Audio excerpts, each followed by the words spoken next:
Hey, if you're thinking, I barely have time to write, let alone start a podcast, I got you. My Start Your Author podcast checklist helps busy writers like you start a podcast without sacrificing your writing time. No more guessing or Googling. Starting is actually the easiest part of podcasting, and with this step-by-step checklist, you can fit it in over the next 6 weeks or even next weekend. Stop letting uncertainty hold you back. Grab your free checklist at the link below and get on your way to serving your target readers today. Are you obsessing over your download numbers as an author podcaster?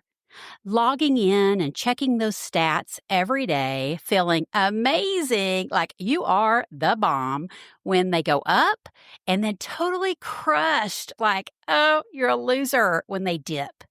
Yep, been there, done that for 150 episodes, in fact, and got the anxiety to prove it.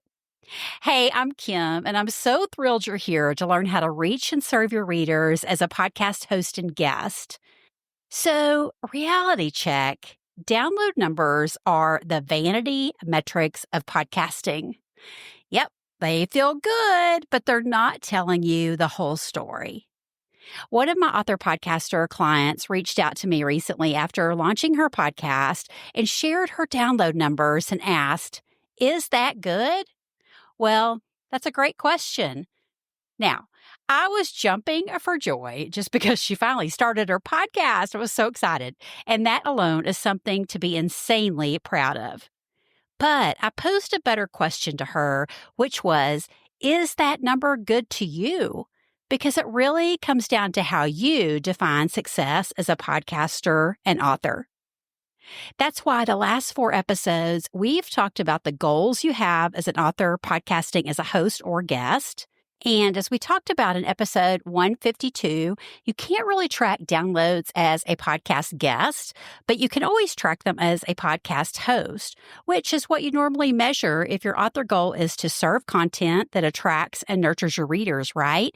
And your goal is to lead those readers and listeners to join your email list and to buy your book. So naturally, you're like, okay, well, I need more downloads, right? But let's talk about how to measure what actually matters.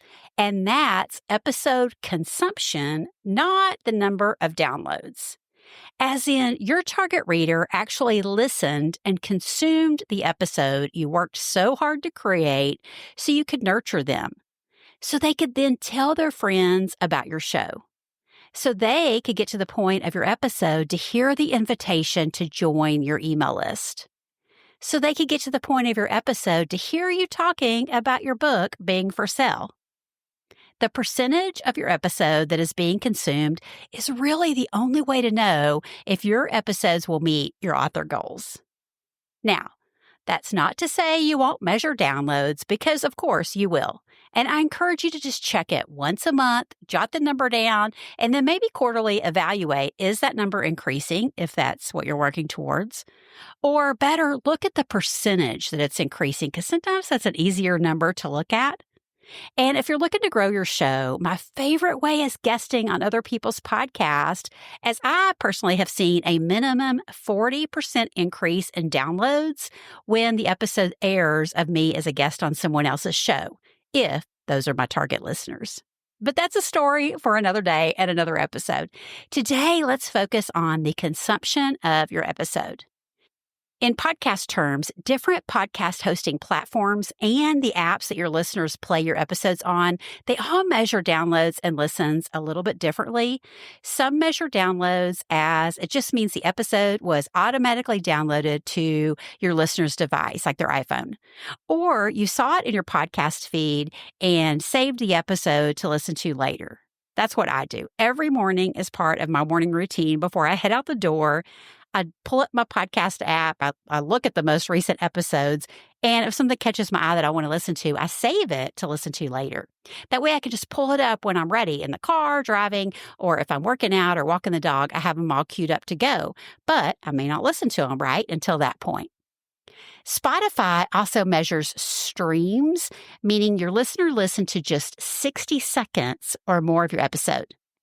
Apple also measures plays, which is your listener playing just 1 second of the show.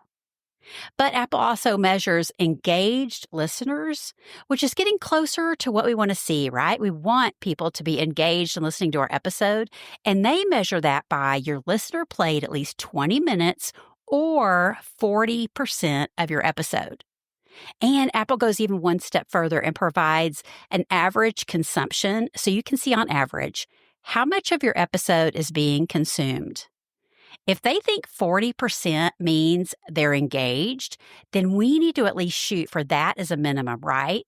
We want engaged listeners to meet our author goals. But it's all dependent on your goals and your own episodes.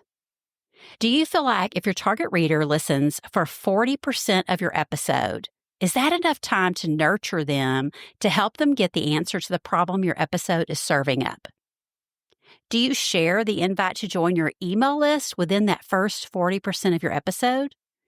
Do you share about your book within that first 40% of your episode? And I'm talking about your book, not the person you're interviewing. And listen, I know the struggle because I face it too.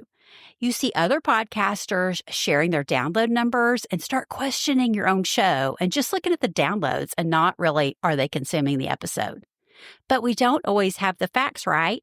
Are all those downloads on somebody else's show really listening to the episode? Or are they just downloading it to their phones? Or are they just clicking play for that, 60 seconds, listening, and then moving on to the next show or moving back to social media? Does that podcaster have a large audience already that they've built up for years and is now serving them on a podcast? So therefore, they have quite a few downloads. Great questions. But listen, we don't want to get wrapped up in the comparison game because that's not going to serve us well at all in fulfilling our own unique calling.